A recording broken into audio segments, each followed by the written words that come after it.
What is different about your product?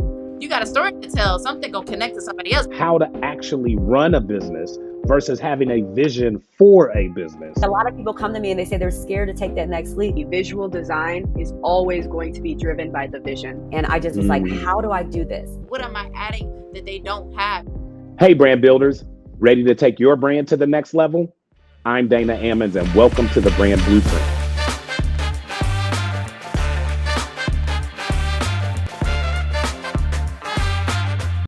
Hello and welcome back to the Brand Blueprint. I'm your host, Dana Ammons. Today, we're excited to bring you the latest installment of our Build a Brand panel segment. As part of our ongoing project, we've successfully completed stage 1, where we laid down a solid foundation by establishing a clear and compelling vision for our new product. Now, as we move forward into the crucial phase of market research, this episode is designed to offer you practical advice and insightful tips on how to effectively conduct market research for your brand. You'll gain valuable knowledge not only from the Brand Blueprint team, but also from our esteemed panel of guest experts and advisors. They bring a wealth of experience and will share proven strategies to help you understand your market and target audience better. Expect to learn about various market research tools, techniques to gather and analyze consumer data, and how to apply these insights to refine your product and marketing strategy. This segment is essential for anyone looking to enhance their brand's market fit and success. So whether you're just starting out or looking to improve an existing product, stay tuned for expert guidance that will empower your brand building journey. And also, don't forget to follow and engage with us on your favorite channels to never miss out on any of those crucial insights from the Brand Blueprint. Let's dive in and discover what the market holds for your brand. Hi everyone, I am Cataanda. I am a beauty expert of many years, and I am one of the executive producers here on the Brand Blueprint. Thank you for joining us today with our wonderful panel discussion with Zandra of Brewed haircare. This is where we're going to tap into your expertise. Because part of this, like in the beginning stages, part of building the brand is market research. Can you tell us a little bit more or delve into more on your market research process and how that looked for you? Yes. I mean, for me, what I really did is I assessed what was already working in the market that people weren't able to see the value of. So I saw on YouTube that over the years of me being natural and creating natural hair content, that green tea hair rinses were used as a treatment for hair loss. And I was like, wait a minute, nobody created a collection with green tea. That's what I'm going to use to segue into this, and I'm going to be the first to do it. And I had that confidence in myself to start it, and that's how I pretty much led to do that. I also researched if other people had the same products with green tea, if anything was green tea oriented, and if anything was geared towards hair loss and hair shedding and stuff like that. And I came across one brand that does, they have a product that's about coffee. So like kind of like similar concept, but not green tea. So I was like, okay, well, I got a competitor, but it's only one competitor. That's not that big of a deal. So let me go forward with this. And that's exactly what I did. Awesome. Now, Zandra, I have a question for you because I know, we find a lot of us use YouTube and Google to, check on different concepts, research a little further to see. But then there gets to a point where the real world matters, right? And you have to actually test it out. Tell us a little bit about how you what was your experience with green tea before you decided, okay, this definitely works. I need to take it into the production. That's a great question, by the way. That's a great question. That's a very great question because it's two parts of that. One is the hair rinse. I did that on myself before I even thought about Brewed hair care. And I did that to see if it will work for reducing, because I don't want to take medication. I know the side effects with it. I hate medication. Anybody that know me know I don't do that. I will, if it's not something serious, I'm not doing it. So I was like, okay, I'm going to find a way naturally. And that's when I did that research. And I started using it on myself every wash day for 1 week. And by the end of the second or third week, I noticed a drastic change. And I said, okay, let me start testing out some prototypes. So I actually filmed my journey, and you can check it out on Instagram, my stories. It shows my behind the scenes journey of me creating prototypes for the hair rinse, for my scalp spray, all my products. My hair rinse was my first product, and then I moved into my hair growth oil after that. So I pretty much like did prototypes. I did prototypes of what worked, and then I have a background in biochemistry. So I did biochemistry until junior year. So I seen like, okay, wow, this is really coming full circle. I like playing around with the different, formulas in the lab that I was in. I had the goggles. I was the full deal, like a lab coat. So I was like, wait a minute. You mean to tell me I'm a natural born formulator where I'm making products and I don't even know nothing other than the research? Well, I did hours of research, but I can do this without having any chemist like really do anything. All I had to do was check a chemist to make sure I had the right preservatives. Oh, wow. That's crazy.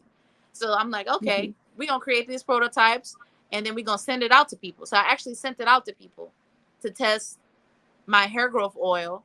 Nice. And I think I tested my scalp spray maybe, but I mostly did the hair growth oil because that was my first product I premiered. And they loved it. It was some small tweaks they wanted, but they loved it. So I'm like, boom, this is good. This secures what I actually do. But the first tester was me to test it on myself because I was a natural hair lover. I had product after product after product in my stash. I had a whole cabinet full of products. So I knew that my products got to fulfill my desires before I release it to the public because I'm very particular of what I want. And I don't want to give half, I guess you could say, complete products. So I had to do that research behind the scenes. Even though I didn't do it in a large capacity, I did it in a small capacity of myself, my mom, and a few, I think 10 women that volunteered to do this. So that's how I did. For the green tea, as you said, you were the first brand and company that was using it as like your call out ingredient. Yes. Did you have any plans to begin with on how you were going to sell that claim and sell those benefits to people who had never really been paying attention to green tea as an ingredient before? Or did you know that it was just going to fly off the shelf from the beginning? I had a vision when I started like that it was going to fly off the shelf, but it didn't. And the reason it didn't is not because of green tea, because during COVID, people were looking for products to reverse hair shedding.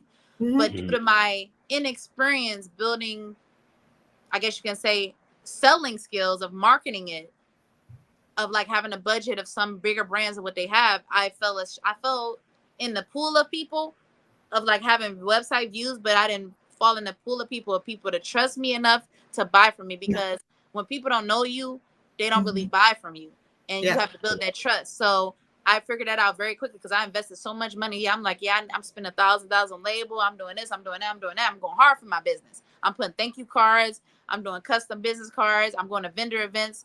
And I seen like my stuff has the ability to blow, but I don't have the money to fund this the way I want to fund it. So for me, it was like, okay, I have to take a chance on myself and believe that this is going to go. And that's what I pretty much did. I said, okay, I know that my audience like hair care. I had 1,000 followers on Instagram, but those 1,000 followers were very, very, very connected to me. Like that niche of those followers trust everything I recommend to them. So I knew that when I launch it, they're going to support. And I had a very good turnaround. And you guys are going to laugh you're going to be sad, but laugh at the first thing that happened when I launched my products. But everybody on my page and their mama wanted to have my products because I built buzz, because I show behind the scenes of letting people decide what to do of the label. If I wanted white containers or this container, I let people go into that process of picking what they wanted, essentially, like as if they were building a brand, brewing it together. So brewing means customizing, fitting it to you, curated for you. So that's why I knew that fit together in my marketing. And I built it like maybe not that far before, like maybe a month before. And I was able to get a lot of views and sales in my first month, like maybe over $1,000 in sales because of that. And that was with a hiccup when I launched, because when I launched my brand, I didn't know how to use Shopify. I never had a Shopify store before, and my products were marketed as pounds instead of ounces. So shipping is going to be high. So I'm like, why are people going to my website? I have all these views and no barely any sales. Like I had few sales when I first launched. I'm like, what? Then I find out, I'm like, oh my gosh, my things is pounds. And then something else happened where it was like not even registering, something like a second thing that happened. And I'm like, oh my gosh, it's another wave of people. Because when you build buzz, if you miss that buzz, it's gone. There's like, it's going to take time to get them back because they're already in the heat of the moment. So I was like, okay, But then I persisted. I could have gave up, been like, but I keep persistent from that resilience in me. And I said, I'm going to go and I'm going to still market my products. And then I end up getting $1,000 in sales that month. And then I went to vendor events and it went from there. Yep. So for new creators who are going through that same process, are there any specific things that you would recommend, just like making sure they're dotting their I's and crossing their T's from the beginning, like from the stuff that gave you the most trouble? Number one, I mean, I guess this links to the tips that I would have for someone creating a hair care brand is you need to assess a strategy, because that's one thing I didn't have in the beginning is a business plan. I had it in my head. It was all in my head, but it wasn't on paper or like strategies of like, how would I do my marketing? What marketing would I focus on the most? Where is my audience at the most? Like things like that. I didn't know that. Because when you don't have a business or you have nobody in your family that does business, you don't know where to go in that. It's kind of like you kind of going while blind. Like it's like being like this, like using a cane and touching stuff and hoping that you hit it and you find it. So it's like a maze too, because you kind of going and you kind of bumping your head and you go to this wall and you go back around. It's like, it's a lot of things. So for me as a person that will start a brand now, I would say to slow down. You're not going to make $1 million in one day. Like, stop it. Like, even if it's an idea as good as Brewed Hair Care, you're not going to make $1 million in one day. You need to chill and you need to pull back and say, what can I afford to budget every month for my business? You need to make sure your branding is on point. So even if you got to spend more time doing that, and I'm aware of a resource that I want to plug now for people that may not know, which is called Pietra. And Pietra basically provides an all-in-one hub for you to contact suppliers, contact, like if you got a design of what you want your products to be, is all in one hub. So it's a membership fee you got to pay every month with that. But that's a resource I found before they got hot now. And now they're hot. That's why they're like, exploding. Even Jeffree Star went there to formulate his new cosmetics line. So yeah, that's how big they are now. So people have to realize that when you get into business, you're gonna have that passion. And my passion ended up making me broke from that, because even though I had a great idea, I didn't need to spend $20,000 on my business, or like, even though the side thing I have, which is an invention, I had a patent pending for something related to hair care, which I'm not going to reveal what it is because you guys going to have to see. But now when you do patent pending, this is a thing of called slow down, because when I went fast, I wasn't able to see that, okay, I don't need to do this right now. Like, wait till I get at least $10,000 in sales, $20,000 in sales, then I can drop this. But when you get a patent pending and you let it expire and you don't go for the full patent, you got to reapply for that patent pending. And now your design is already out there. People already seen your design, so they can easily steal it. So people have to know how to be humble in a sense of like, I'm trying to think of the other word for it. I can't think of it at the top of my head, but it's a thing about it. But being patient, that everything's going to fall in line, and being step-by-step, bite-sized pieces, and investing yourself of things that you know are going to be well, which is digital marketing, because digital marketing ties in with building your brand. And if I would have had the course that I have now, it's a course that I sell and everything. I do digital marketing. If I would have had that course, an all-in-one hub of how to do my brand, I would have been a beast. I would have saved so much money earlier. I would have invested way less into my business and did the right things that I needed to prioritize. Because some stuff don't need to be prioritized in the beginning. You don't need to prioritize. I had a mobile app when I launched, guys. A mobile freaking application. That was like almost, what was that, $700 that I wasted for 3 months? Like, and then they tell me, I was shocked because I did the 3 months, right? My app. I'm like, yes, I got a mobile app.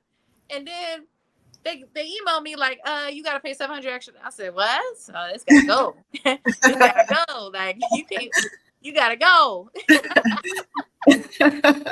So, I didn't know that in the beginning, that I got to like literally slow down. Like, your passion, people don't tell you that. But when you start a business, you passionate, you going to want to run at 1,000 miles per hour. But you got to slow yourself down back to like 50 miles per hour. Because if you go 1,000 miles per hour, you can end up getting into a crash. Yeah. I think it's also important to mention in there, because part of the slowing down and having to slow down from the beginning would also be slowing down your expectations. Because like you said earlier, it's like you're not going to become a millionaire on the first day selling these products. So I guess my question would be, for someone who's just starting into this hair care business or into the cosmetic business, what kind of expectations do you think that from the beginning they should be setting or not setting? You know, like what kind of expectations should they have for themselves or for their brands, for their first, sales, for their first month in business, and for their return on investment? Because as you said, like, you start out by putting a lot of money into the brand that you're creating, into your love child, basically. And how do you set the expectations onto how much you're going to be getting on returns from the beginning? Okay, so that plugs to kind of like what I'm going to be doing, of like risk assessment of like, what is your risk with your investment of what you're making right now? Like, what is your risk? Like, what are you going to gain from this? And what are you going to lose from this? So sometimes people go into it and they don't know. And then they spend all this money because they don't know that risk is too great of a risk. Like, me getting into hair care wasn't a risk for me because I was a school counselor and I cashed out $20,000 in my retirement. So that wasn't a risk for me. That was like a very little risk. Like, okay, I got 20,000. Oh yeah, I definitely can make this. But I didn't know I was going to be so passionate with business that I'm gonna spend all of it. But at the end of the day, I knew my risk was like low because I was able to go forward and actually make sales with my business. So I knew like this was I was able to make money from what I was passionate about, because I had already did the research to see it's a demand for this, that people are actually having hair shedding. People are having postpartum hair shedding. People are having male pattern baldness, female pattern baldness. So I knew like all my things in life of what I seen, like people, when I would see people with their hair like that, I knew it was a demand. So you want to assess the demand first, and that will be able to make you assess the risk of getting into this business. But even if the risk is high, you can invest little, like you would in stocks and bonds. You invest little. People, this is another educational thing that people need to know. You need to assess your finances to assess if you can take that on that, I don't want to say burden, but that extra bill. Because in your business, you're going to have to fuel your business financially unless you have credit. And a lot of my Black people don't have access to credit like me. They maybe made some mistakes. They did something and now they have to start over, and or they have to get all the cash themselves. So people have to know this to be able to slow down and be like, this risk is not the one I want to take right now, but I can get there by saving money small, to where I can save for my, like maybe 6 months or a year of my Shopify. I can save for maybe 6 months of my containers of my products. So now that gives you where you don't want to be in a situation where I was in the beginning, where I wasn't able to have containers to produce products because I had to keep fueling my business with the same money of what I was getting. But I did something smart when I first launched that I want to tell people is, when you launch, you don't even have to have your products made, or you just have to have one prototype of your label full package with the outside. You don't even have to have the product inside. Just take a photo of it, and you must have your formulas. I have all my formulas together, but I didn't need my products to be able to sell and pre-order for me to generate money to use that to fuel my business. So a lot of people don't know that either. So that's a very important strategy I wanted to plug. Zandra, that's actually a good point, because a lot of founders run into financial duress because they have spent too much money on inventory early on, right? And they bought a ton of bottles and a ton of labels and a ton of raw materials, right? And then the other thing that I think our viewers need to be aware of, if you find yourself considering doing that, is you may decide to change an element of your label, change your formula slightly, even potentially go to a different bottle. And so buying a bunch of that up front, even if you get a deal, because I know there are a lot of founders out there who pride themselves on finding the deals, right? You found a guy who knew a guy, and he had a container, and he sold you, 700 bottles on pennies on the dollar, and you're feeling really good about yourself, but you don't have the sales to move that product, right? So while you've got all this inventory is cash. Cash is tied up now and sitting in a warehouse or a box in your garage, and not in your bank account where it can be meaningful for you. So I really appreciate that advice. And I want to circle back to something else and just double click there, because your story is really amazing in the sense that you went out and actually made an effort to master many of these skills needed to be a functional, not founder, but really brand, right? Like you've taught yourself digital marketing, you've taught yourself formulation, you've taught yourself how to really, go into product design from a holistic standpoint. Yes. What would you advise founders who don't have the ambitious and frankly educational bandwidth you have to really go in and quickly learn some of these other skill sets? What would you tell them? Because it's still a bootstrap world, right? How do they bootstrap it? Man, I'm not as smart as Zandra. I know I'm not going to be able to go out there and learn how to do, the chemical thing, for instance. What would you tell them? I would tell them that in order for you to do better, you have to know better. And what that means is you need to put mentors in your mind 24/7, 7 days a week. Follow all hair care brands. Do all the research of anybody where you want to be and manifest that for yourself and get closer to God and ask him and say that I really want this. Can you give me the signs? Can you give me the money? Can you give me the funding for me to do this? Because I want this. Give me the knowledge. Touch me with everything I need to be touched with for me to do this. I trust you, God. I'm going to go by your path. Even if it takes me 5 years to start my brand, I'm going to do it. And also read books. There's so many books out here. I literally didn't read any book before I started Brewed Hair Care. And if I would have read a book, I probably would have been a beast faster. Because it's literally one book I read from my mom that game changed my whole mindset of selling. And I'm still learning how to sell, but I feel like it was like, aha, like you're not selling your product of the benefits. You're selling the value you add to the customer.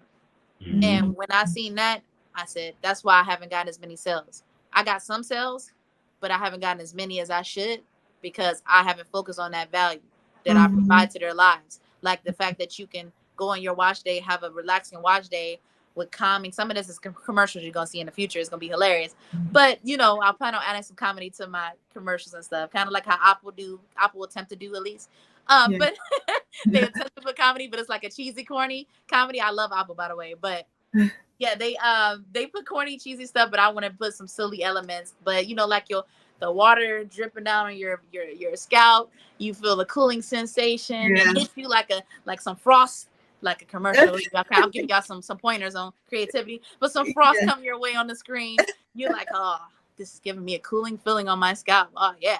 Then you follow up. You get the same experience with each product where it relaxes you deeper and deeper into tranquility that you can't seem to get out of because you keep getting addicted to these products where you have to keep buying it, and then full circle is going to help you to reverse your hair aging. So you're going to need to use this for life because guess what? Our hair ages every day. So the more you use it, the more you're going to notice your hair is going to get stronger, thicker, healthier. So you're going to be addicted to this product and you're going to literally possibly, I hate to say this, but when you use it and you use a good product, what happens when you stop using a good product?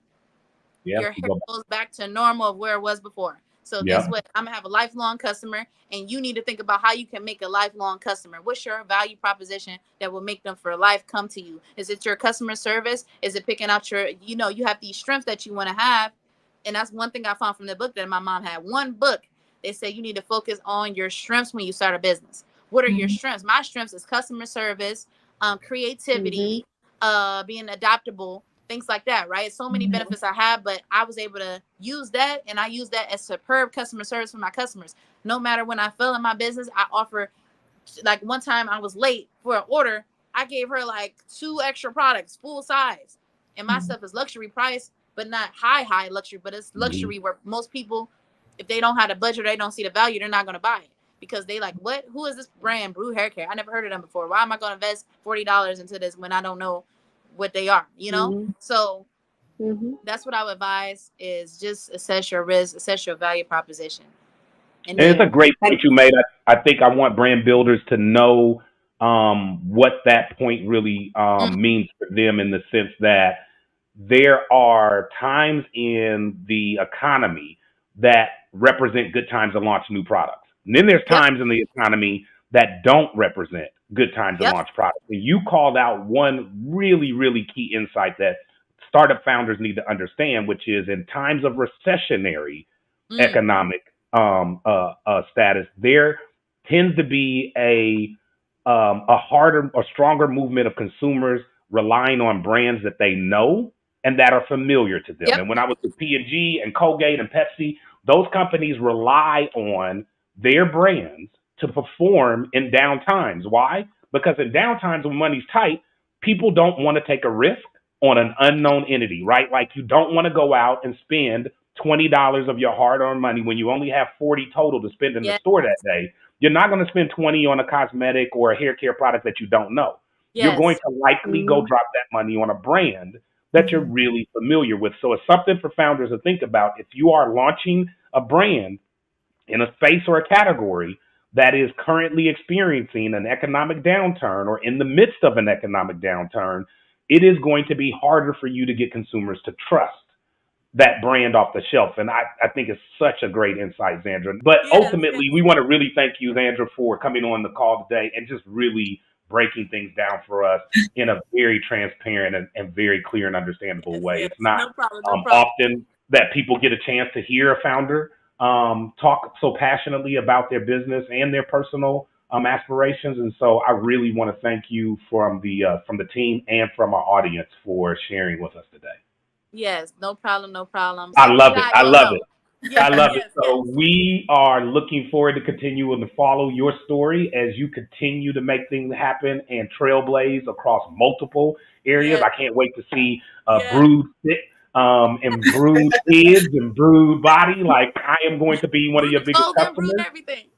We are going to be all the way there. So once again, we really are happy about another great panel segment with the brand Blueprint. Our guest today, Zandra Thomas, has really dropped some serious knowledge. So if you haven't watched this segment, rewind, watch it a couple of times. There are going to be a couple of really, really good jewels for you to take from this show. Hi there, Christian here. Let's talk about our survey and our findings, shall we? To talk about the survey and our findings, first we have to talk about a couple of things. The first one is that this is an exploratory research.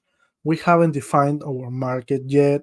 We are trying to gather as much information as possible from potential consumers, and that is going to show us what they really need, what their characteristics are, how can we reach them in the future, like in terms of sales and marketing, etc. And the reason for using a survey is because, as we have mentioned in the Brand Data Lab, it is one of the most simplest tools that you can use to gather information. It is simple for you who are making the survey, and it is simple to use by the person who is filling the survey. And now let's get into the survey itself. We have divided it in 3 categories, which are demographics, the haircare knowledge, and their product preferences. The first one, the demographics, we cover the basics like your age, gender, what hair type and length they have, and what were their goals and issues. Of course, this is not exactly precise to be fit into this category, but just for explanation purposes, we are trying to group them as easy as possible. Then we had their buying habits and their hair care knowledge. First, we gather the channels in which they usually buy their products, like is it online? Is it through retailers? Are those retailers big retailers or small ones? Are they buying their products in grocery shops, etc.? But also we want to have a secondary goal, that it is also to try to educate people so that they are more informed and they are evaluating which products to use. Finally, we had the third category, which is the product preferences. Now, here we go to very precise questions like what types of products they use, shampoos, conditioners, etc. how loyal are they to their favorite brands, and which specific brands do they buy products from. Finally, let's take a look at the results, the specific results of our survey. So, our potential consumer is going to be mostly female, age from 25 to 34, with curly hair. They are usually trying to search for a product that keeps their hair health and length. They also try to search for a product that helps with breakage and dry hair. They will usually buy their products through mega retailers like Walmart and Target, and also beauty retailers. Regarding some of their habits, is that they are not actively trying to educate themselves regarding hair matters. And when they do, they will use social media and YouTube for this. They will also use these platforms for doing research when they want to check if some new product is good, or if this specific product can be is better than other for this type of situations. They have a blurry idea of what length retention is, and this is important because of our second goal that I just mentioned. And this is a key insight that we will probably exploit when we do our strategy. That is that there is a consistent lack of trust in the different brands research and the benefits that they advertise to have with their products. So basically, with this information, you should be able to build a profile like this one, and it is going to be really useful for other exercises, like for example making a buyer persona. Hi everyone, this is Cataanda James. I am your co-host at the Brand Blueprint, and I am also a hair expert and licensed cosmetologist, in addition to being a certified hair loss practitioner.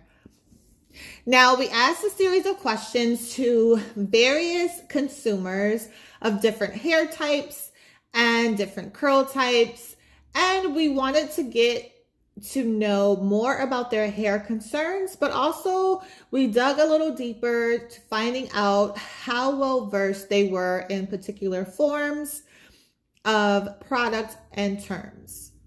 Now, we have some results. 46.8% of our consumers said that they are interested in hair and health strength, and their goals are obviously in healthy hair, which is awesome because it aligns with where we are going with this product. Next up, we wanted to know the exact knowledge of length retention. Like, how many people had knowledge of this term and knew exactly what it meant? So the consumers answered, 60% said yes, that they knew what the length retention term was and they had knowledge in that category. 6.7% said not sure. And then a whopping 33.3% said no, they didn't have knowledge of that length retention term, nor did they know what it was. Now, as far as types of products, we surveyed on preferred product textures. As you know, products come in various textures. You can have gel forms, you could have cream forms, you could have sprays, which are liquids. You can have hybrid forms, which are liquid to cream, cream to liquids, gel to foam. There are so many different textures that we have on the market these days. The oil category topped our survey of all of our survey participants. The next would have been creams, and then following creams as the third runner-up, we have serums. Next, we asked a question that's very pertinent and important to our product development: what types of products they associated with length retention. The top selection here was oils again. The next was supplements, which sort of makes sense because we have those hair, skin, and nail vitamins and supplements that are out there these days, collagen supplements, so on and so forth. And that is something that has been taking over the social media streams and taking us by storm. The next, as the third runner up, is again serums. Next, we have questions associated with breakage and prevention. Number 1 again was oils. Number 2 is coming in as creams. Number 3 came in as serums, and then the other 2 options were gels and sprays. Oils versus serums is actually a conversation that I have regularly with clients, but also with brands when I'm consulting. We know that oil and water do not mix. So when you think of oil, do you automatically think of moisture? Do you think of hydration when it comes to oils or not? Serums could be a makeup of various ingredients, various vitamins and nutrients, not necessarily oils. Some serums actually contain some oils or emollients or occlusives. And I think that's where the education comes into play. If we are wanting to retain length on our hair, if we are wanting to prevent breakage, if we are wanting to hydrate our hair and scalp, would we necessarily use hair oil or no? As an educator, as a licensed cosmetologist, as a consumer myself, as a product developer and product tester and evaluator, my answer would be oils have its place, but it doesn't necessarily have its place in certain realms to reap certain benefits, such as hydration. Next up, we have products that people currently use. So we asked the consumers, what do you currently use? Like, what are you currently using to help you combat your hair concerns and also your preferences as product texture? The products that are currently in use obviously would be shampoos and conditioners. They were a tie. Everyone needs shampoo and everyone needs conditioner, regardless of what your hair concerns are.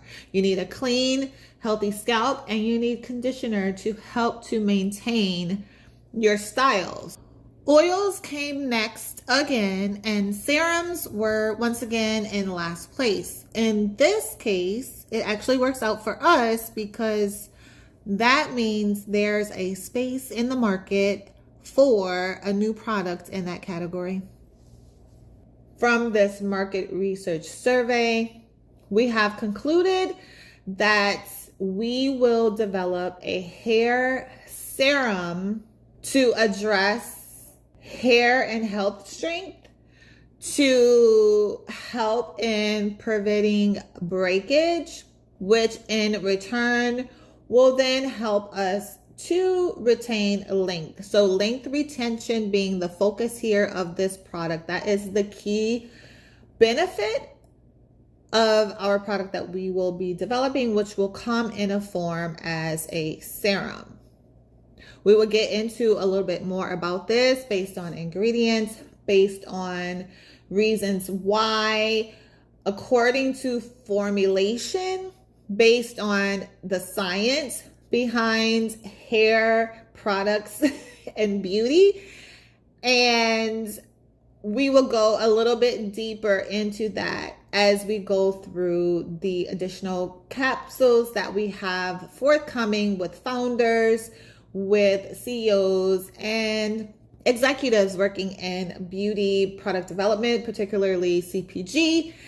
That is what we are going to develop, guys. That is the huge announcement that we wanted to make. And thank you for those who actually participated in our market research study. We truly and greatly appreciate your insight and your voice in this product development process, because at the end of the day, we are all about consumer centricity. Thank you so much. Again, I am Cataanda James, your co-host here at the Brand Blueprint. I am your favorite hairstylist. Thank you for joining us, and have fun as we go through this journey from concept to fruition and maybe launch. But anyway, thank you so much, guys, and we will see you on the next capsule. Wow, that was great. Thanks to both Christian and Cataanda for their incredible insights and analysis. Christian's breakdown of the Google Form survey results really gives us a deep dive into the key demographics and socioeconomic traits and the hair needs of our consumers. And Cataanda, that analysis really helped her pinpoint some of the more important perceptions, particularly when it comes to hair growth versus length retention. She identified, I think, as you heard, that length retention, specifically preventing hair breakage, is a crucial need state for this consumer. Now, while surveys like the one we conducted are an excellent method of gathering consumer insights, they should never be the only tool you use in market research. There's several other ways of getting a better or gaining a better understanding of your market and your consumer. Some of those include social media listening, which is literally just paying attention to the conversations that are happening across your social media platforms. Look for trends and discussions about product preferences and consumer complaints. Competitor analysis. This is one that a lot of people miss. Analyze what your competitors are doing. This includes their pricing, their packaging, marketing strategies. What does their website look like versus yours? What is the consumer feedback on their products on their website that people may not be saying about yours? Focus groups. This is an oldie but goodie. A great opportunity to have potential customers have an in-depth conversation with you about their preferences, their experiences, and their products. Also, online reviews and testimonials. Explore the reviews online. Check out Target's website, Amazon, Ultra. All of those websites, Sephora, have great information that you can use to gain better understanding of what satisfies consumers and, frankly, what pisses them off. Really good ways to understand your consumer satisfaction, pain points, and desires a little bit better. And finally, anything that you do in this space is not a one-time effort. Market research and understanding your consumer is an ongoing journey and one that you should never really stop. You should always be out listening to the consumer, looking for ways to better understand ways that you can improve your product and your offerings to fit the needs that the consumer is telling you in multiple ways they want. I couldn't have said it better myself, Dana. I think it's similar to what we heard from one of our expert interviews with Dwan White, which is the most important thing is to know who your consumer is, know your target audience, know your market, and know who you're selling to and what you're selling for. You know, what is it that you're giving them? And as Dana said, it's so important to just not be satisfied with just one data point, as we have shown just in one data point in our video. But it's so important to have multiple points of reference when you're talking about your consumer and your market, because especially as we go forward to the next capsule, which is all about brand positioning and identity, if you're building your brand in a vacuum, if you don't have an idea of who you're selling to, of what their market is, where they're going to find your product, then you're not going to be creating the proper position for your brand. You're not going to be creating the proper designs for your brand. So it's so important to know your market and know your consumer as you move forward to the next step, which is brand positioning and identity. I think it's also equally important to say that although we didn't show it on screen during this work session, one of the next steps that we would need would be to create a persona or personas using all this information that we've collected. And those personas are going to be the personifications, literally, of our target audience, of our market. And those personas, as Dana said earlier, aren't a one and done. They constantly need to be updated. They constantly need to be reevaluated and looked at, because as these personas change, so do our market and our consumer. Yep. And this is really about understanding your target consumer and who they are so we can position our product in a way that truly resonates with them. And that's where capsule 3 comes in. So our next capsule, capsule 3, we'll be talking about brand identity and positioning. And it's a natural link to market research and analysis because, to Heloise's point, the critical juncture of that information is now connecting it to definable, clear consumer personas that represent the typical consumer you are trying to attract with your product.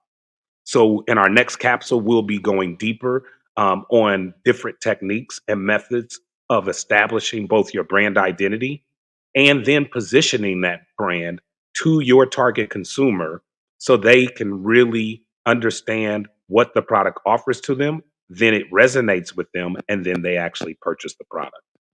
Thanks again to Christian and Cataanda and Heloise for their invaluable contributions, and to all of you for tuning in.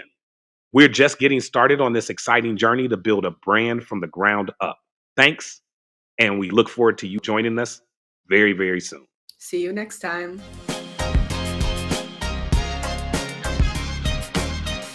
Thanks for joining us on the Brand Blueprint journey.